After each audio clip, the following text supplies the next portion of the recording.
Hello everyone, I'm Shatrupa and today I've bought Programming MCQs Part 3. So I've picked some important questions. Some are theory based, some are code based. So let's have a look. These questions have directly been asked in some of the other online tests. So I'll be again giving you 30 seconds, and though I'm not using a timer, I'll still wait for 30 seconds for you people to comment the answers in the comment section.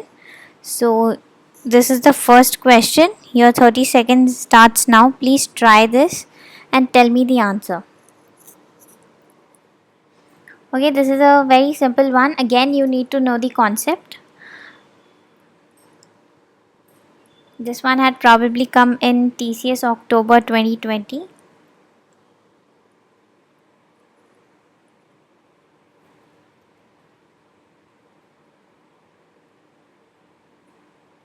Okay, so time is up. Let's look at this question. Okay, it says find the output of the following code. Then there is a class main and there is something written like int dollar is equal to 5. Now this statement is not an error. Okay, you can write this in Java. This is a valid statement in Java. Okay, it is not an error, though the output will be option A. Okay, nothing will be printed. Why? Because there is no print statement, there is no SOPLN statement. Okay, since there is no SOPLN statement, nothing will be printed, but then this will not give you an error. But had this been in C or C++, then it would have given you a compile time error. Reason why? Because this in C and C++ we know that in C and in C++ we know that anything, whenever we write a variable, it just has to be alphabets, right?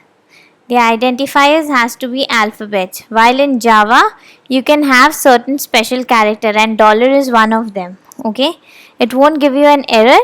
It will nothing will be printed as output. In output, it will be option A. Nothing will be printed, but this will not give you an error. Okay, so here answer is in option A. Okay, that is nothing will be printed. Okay, because there is no SOPLN statement, there is no system.out.println statement, so nothing will be printed, but this is an error free code. Okay, so answer is in option A. Now moving on to the next question. Okay, this has just been distorted. I would just redraw this figure for you. This is something, sorry, just wait. This is 1, this is 5, this is 2, this is 4. Okay, this is the figure. Your 30 seconds have started. I would request you to please solve it.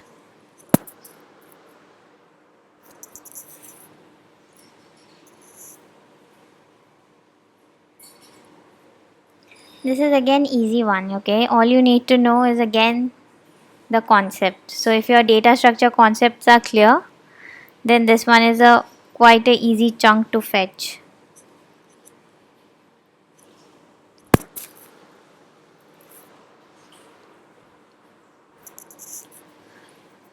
Okay, time is up. So let's have a look. This is my tree that is given, that is 6, then 1, then 2, then 5, then 4. Okay, 6 is the root node. What it says that John wants to go to different location of a city in which he currently is in. Okay, he has listed them all. However, he wants to visit one location before visiting the other. Okay, what application on the graph uses to determine that location? Okay, now if you look at this graph, if suppose John is here, okay, John is at node 6. Now John wants to travel to node 2. So he has to travel to node 1 in order to travel to node 2. That is what it is saying, that he wants to visit one location, he wants to visit 2. But before visiting this 2, he visits the other one. Okay, that is 1. That is what is explained in the question. Okay, so what he'll do, which of the following will give him this kind of a graph, which it can determine that okay, he has to visit 1 before visiting 2. It is nothing but topological sorting. Okay, a topological sorting will help him find all the nodes. Okay, he'll get to know that okay, first I need to go to 1, then I'll go to 2. That is how he is going to reach 2 by going through 1. Okay, if you consider option C, that is Dijkstra's algorithm, you know Dijkstra is used for finding the shortest path. Okay, it is used for finding the shortest path. So this is the algorithm. Okay, but what is the logic that he'll put on the graph? It is topological sort. Okay, he'll be doing the sort. Now suppose if this graph wasn't like this, okay, let me clean this. If suppose the graph was something like this, then 2, then here 1, then here 6, then here 4. Sorry, okay, 6 is there, so let's make this 7. Okay, now if this was the case, okay, so what will he do? He'll first travel to node 1, then node 3, and then he'll go to node 2, right? This is how. If suppose here there was another node, say 8, and he wished to go to 8, then he'll go to 1, then 3, then 8. Okay? He did not travel to 2. So this thing he can find this through which logic? He can find this through the topological sorting. Normal sorting will help him to find this. Okay? But what algo will he use? He'll always use the Dijkstra's algo. Okay? He'll use Dijkstra's algorithm. Okay, I hope I am clear in this question. Moving on to the next question. Your time starts now. Like you really don't need 30 seconds for this question, but still I'll give you a 30 second. So comment down fast that what is the answer to this question.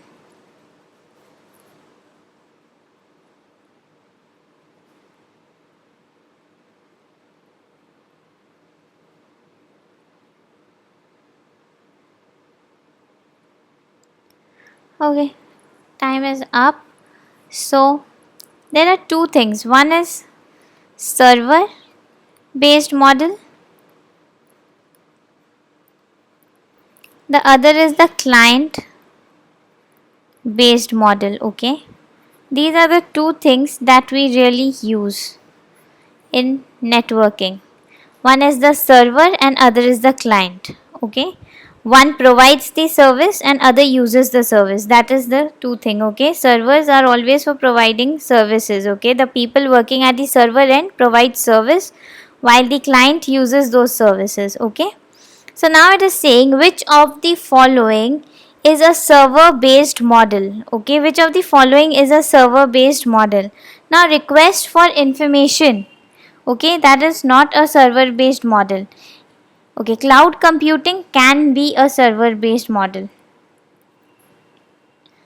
Okay, the next one is total cost of ownership. That is not even a model. Okay, and data validation routine.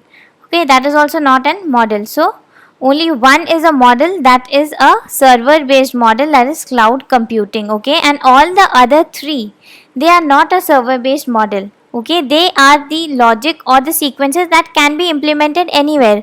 Okay, a client can request for information, a client can ask for the total cost of ownership, and there can be data validation. Okay, a daily data validation or authentication of data, whatever is entered into the server. Okay, that can be done every day. So these three are not models. Okay, so which of the following is a server based model? Only cloud computing is a server based model.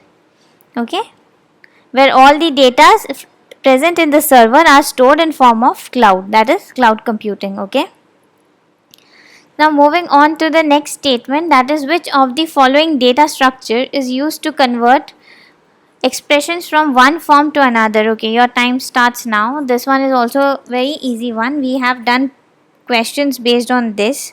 So now it is asking you in opposite way that what helps you convert these expression.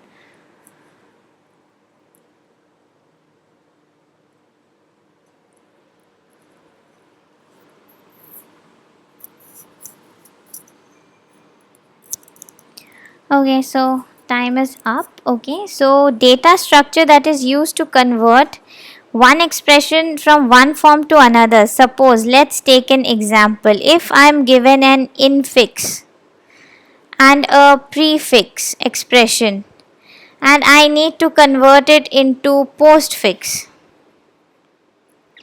what will I use? I will use a stack.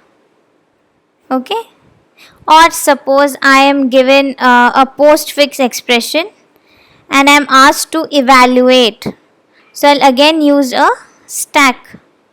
Okay, so only stack can help me convert one kind of expression to another kind of expression, that is from infix to prefix or infix to postfix or prefix to postfix, anyway. Okay, only a stack can do that, a graph can't do that. Okay, why? Because graph cannot convert expressions. Graph can have trees and they can be converted into some other form, but it cannot convert expression to expression. Okay, that is not possible. Even linked list can't do that, neither can the queue do that. Okay, only stack can help me convert. Okay, so my answer is in option B, that is stack. Okay, so moving on to the next question. Your time starts now. This one is a little tricky, but if you again know the logic how to solve it, it is again easy.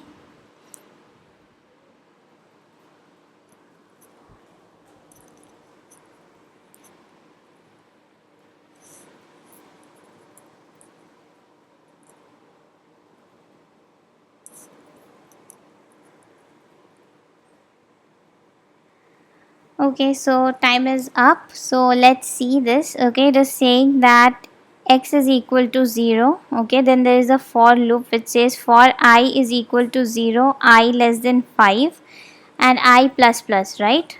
Next says that for j is equal to 0, j less than 5 and j plus plus. Okay, and it is going to perform the work on x, so that is going to change to x is equal to I plus j minus 1. Alright, and then we have SOPX and then break. Okay, then again we have this that is again SOPX. Okay, so this is the code. Okay, so when no values is assigned to I and j, that means integer variables will have default value as 0, right? Yes. So now if you check for the first statement, okay, here I value is going to be 0. Okay, so it is executing this loop. For I is equal to 0, I less than 5, I plus plus. So I is 0, this one is true, it will move on to the inner for loop, that is for j is equal to 0, j less than 5 and j plus plus, right? J plus plus. Now it will check that j is equal to 0. Okay, initial value of j was 0. So j is equal to 0, 0 is less than 5 and j plus plus, j value will become 1. Remember, this value has not been updated in j until and unless this loop execution gets over. Okay, so it enters the loop, it says x is equal to I plus j minus 1. So value of I is 0, value of j is 0 and minus 1. So the value of x becomes minus 1. It will print what? It is going to print minus 1. Okay, then SOP minus 1, so minus 1 is printed and then it says break. Now in previous videos we have seen that what is the function of the break? It simply exits the ongoing loop. It will simply come out of this loop and it will again send you back to I loop. Okay, that means this j loop, this value of I will not be updated in j. Okay, simply this break will take you back to the for loop which is having I. Now again I value has been changed to 1. Okay, so is 1 less than 5? Yes it is. It will again go inside j. Now since j value wasn't updated, the j value is still 0. Okay, so again 0 less than 5, true. So again it will become 1, but it is not updated. So again x will be performed. So I plus j minus 1. So I value is 1, j value is still 0, minus 1.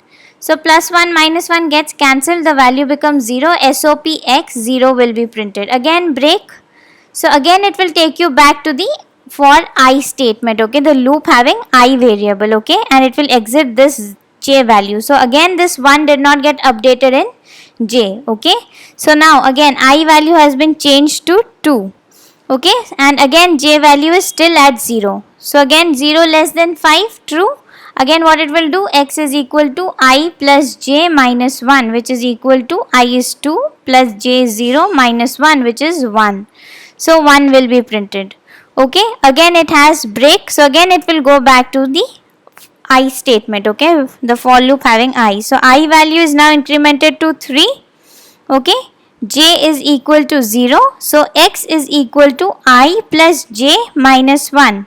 So which is equal to 3 plus 0 minus 1, which is equal to 2. So 2 will be printed. Okay, so again break, so again it will go back to for I. So I value is now incremented to 4.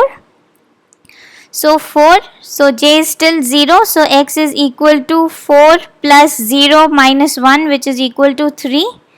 Okay, so again break, so again it will go back to this I statement. Okay, so I value was 4, now got incremented to 5. 5 less than 5, is it true or false? It is false, right? So what will happen? It will exit this for loop. So once it exits this for loop, it says that system.out.print x. Okay, not here, it will come out after this break. There are two closing bracket. Okay, after that you can see the last statement says system.out.print x. Okay, so what is the value of x? The value of x is 4. Okay, so this shall be printed. Okay, why 5 will not be printed? Because 5 was incremented but it did not fulfill that loop variable, right? It did not fulfill that loop. That value for that loop wasn't executed, so it will not be written. It will print from minus 1 to 4. Okay, this will be your output. Okay, I hope I am clear. So let's move on to the next question. Okay, so again this tree has been a little distorted. Okay, but you have the sixth question over here. Yeah, so find the postfix of the given infix. Your time starts now. Remember, you're going to use a stack in this case.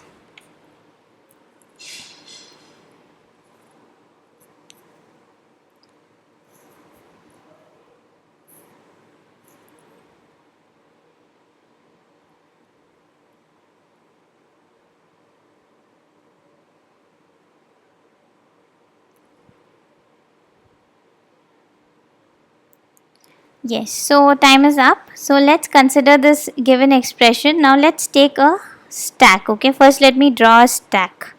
Okay, this stack is not looking good.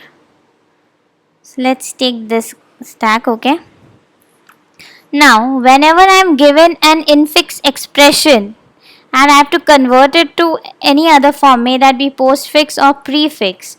Okay, whenever we are asked to evaluate, what we used to do, we used to insert the operand. Okay, we used to insert the numbers or the alphabets and only keep outside the operator or pop out two elements when an operator used to come in the expression. But now when it is a conversion, okay, when it's a conversion, you're converting infix to postfix, you will keep the operands outside. Okay, operands are outside.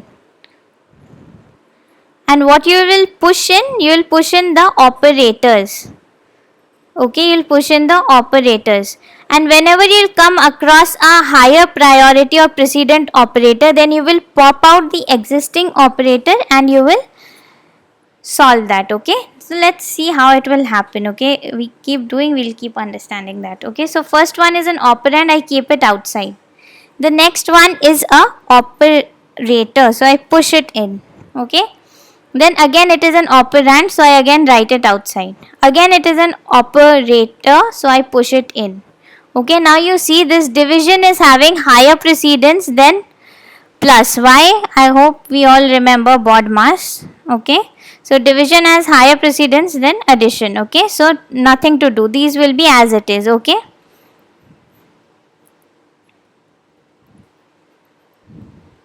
okay, after that what do we have? We have 5, so just write in 5 because that is an operand. Okay, then we have star, so push star in. Okay, now you see, now remember again BODMAS. So division has higher precedence than multiplication. Now what happened? Multiplication is in top, so what you will do, you will pop out division symbol and put this multiplication symbol over here. So it will be something like this. It will be 11 20, then 5, then a division, and here we will be having multiplication. Okay, so my next stack will be something like this. This will be plus and then multiplication. The division has been popped out. Okay, so after multiplication we have a bracket, so we'll put the bracket over there. Okay, then what we have 20, so write down 20. Then we have minus, so we'll write minus. Then we have 15, so write down 15. Okay, then we have closing bracket. So whenever we have closing bracket, simply pop out all of that is there within this bracket. Okay, from opening bracket to closing bracket, whatever is there, pop it out and just write the operator. Okay, you need not write this bracket anymore while popping out, just so cancel them and just pop out this minus sign and place it over here. Okay, after this closing bracket we had XOR. Okay, so this place is blank, so again my stack is something like this, a plus and a star. Okay, now I have this power symbol, okay, or XOR, so I'll insert this XOR over here. Okay, so I'll write down 6. Okay, then again just wait, this was plus. Okay, so it was something like this, 11 25 slash 20 15 minus 6. Okay, so now we have XOR. Okay, whenever again we see there is another XOR. Okay, so whenever we have any operator whose precedence is greater than or equal to the precedence of another operator, then you need to pop this out. Okay, then pop it out and insert the next operator. Okay, the next operator is again XOR, so we can see that XOR is greater than equal to XOR. Equal to is there, so greater than equal to will satisfy. Okay, so we'll pop out this XOR, we'll put it here. Okay, and we'll again push in another XOR that is there after 6. Okay, and then we have 5, right? I'll write it down once again. It was something like this, 20, then 5, then division, then 20, then 15, then minus, then 6, then XOR, then we wrote down just 5. Okay, so my stack now is having plus, star and XOR. Okay, so we have been finished writing down the entire expression, but we are left with these 3 things in the stack. So what you will do, you will simply perform the pop operation. Okay, so first pop will remove XOR, write down XOR, then next pop will remove star, write down star, the last pop will remove plus, so write down plus. So what will be your postfix expression? Your postfix expression will look something like this, 11 20 5 slash 20 15 minus 6 XOR 5 XOR star plus. Okay, always remember, when you're converting expression to expression, keep the operands outside and push in the operators. Okay, but when you're asked to evaluate, you need to push in the operand and keep the operators outside. Okay, so this is your answer. I hope I am clear with this. Moving on to the next question, give it a try. Okay, before that I will draw the tree. The tree is something like this.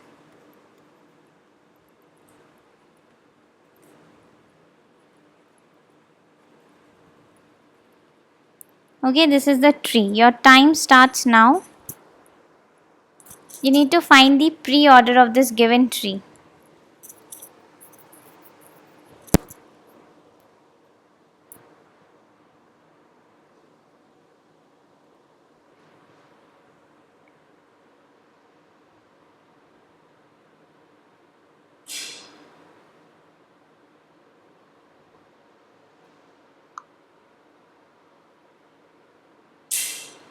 Okay, so time is up. This is very easy. Okay, we know that in pre-order there is a format that says root, then the left node, then the right node, right?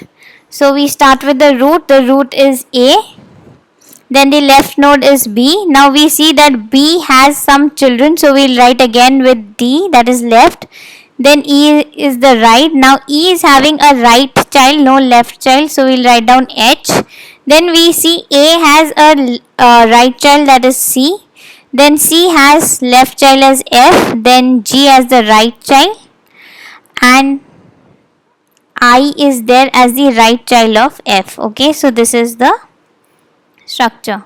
I'll explain this with the help of a tree. Let's write down the tree once again.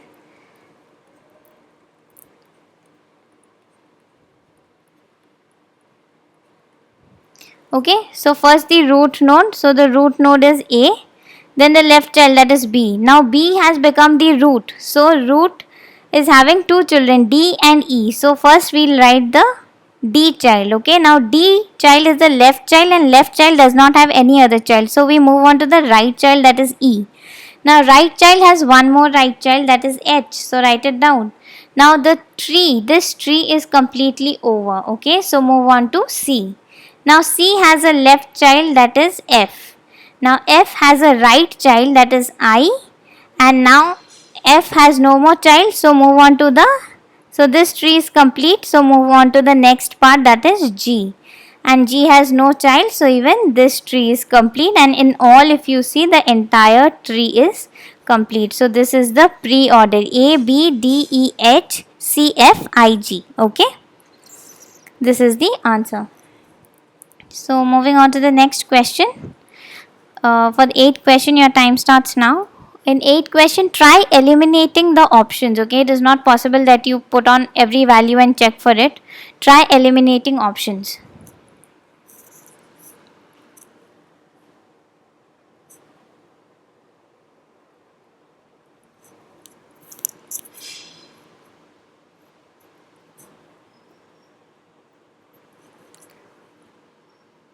Okay, so time is up. Let's look at this. It says that what should be the value of what should be the value of A, B and C such that M is equal to 4. This is mandatory. Okay, so if I look at option A, there is no 4. If I look at option B, then there is again no 4. So just leave option A and B. Okay, now look at option C. Okay, it says that A is equal to 5. Okay, B is equal to 4. C is equal to 5. Now if I put this in the statement, A greater than B, okay, then question mark, A greater than C, question mark, A, C, then B greater than C, question mark, B, C. Okay, so A greater than B, so 5 greater than B, that is 4. This becomes true.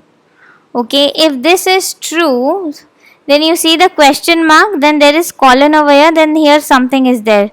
If this A greater than B becomes true and after question mark there is something, we should execute this thing and we should ignore this part.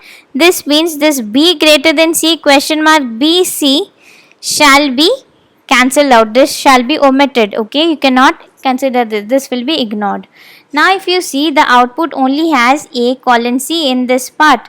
Now A value is 5 and C value is also 5. Okay, so none of them are having the value 4. So what I need to see? I need to see such that my answer will be having 4. So 4 only B has it. So wherever the B has that 4, wherever we have B in the expression, that part should be executed. So if you see, where is B? B is in the second part. Okay. So now my third option is also not an answer. Why? Because I have A and C, and A and C, none of them are 4. Okay. So if I consider my last option, that is the D option, then if I place it, it will be probably the correct one. Okay, let's see.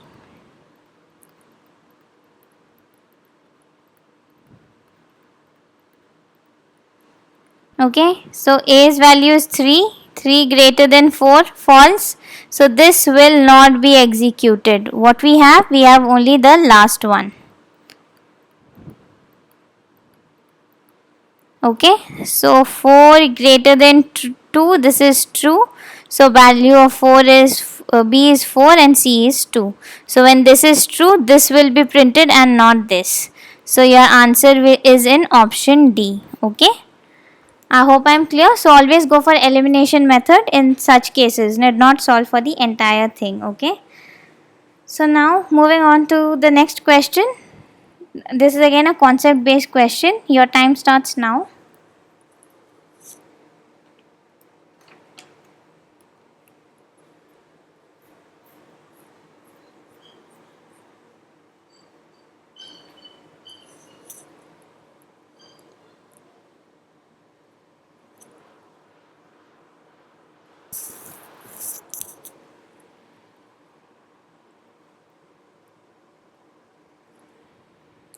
Okay, so time is up.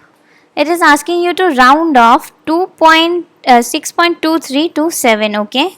Now let's see the first function which says, it says floor. Now what floor does, if you are given a number like 2.3, it will take rounded off to 2. If you are given a number like 2.9, it will again round it off to 2. So floor takes the floor value, the lowest value. Okay.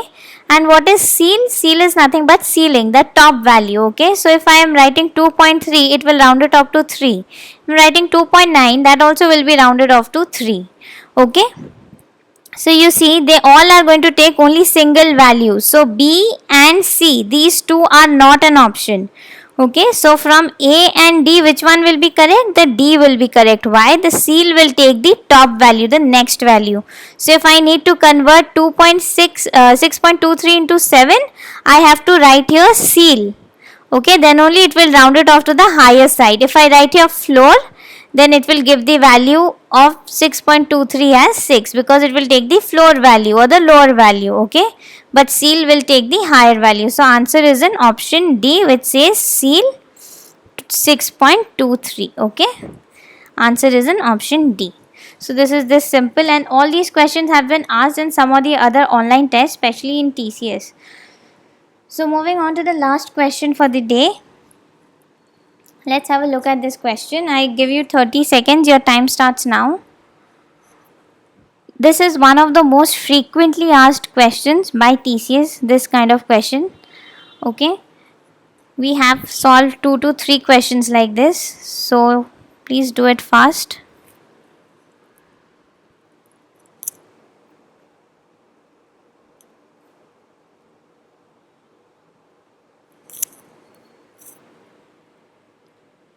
Okay, so time is up. So let's have a look. It says that int x is equal to half. What is the value of half? Half is nothing but 0.5. Now, since it is an integer, x will only store 0. It will not store 0.5. Okay, it is an integer, so it will only store the integer part. Okay. Now it says that if x equal to 0.5. So is 0 equal to 0.5? No, this is false. So this if statement won't be executed, else will be executed, which says system.print x star 2. So value of x is what? It is 0. Why? Because it is going to store only the integer part. So 0 star 2, the answer is 0.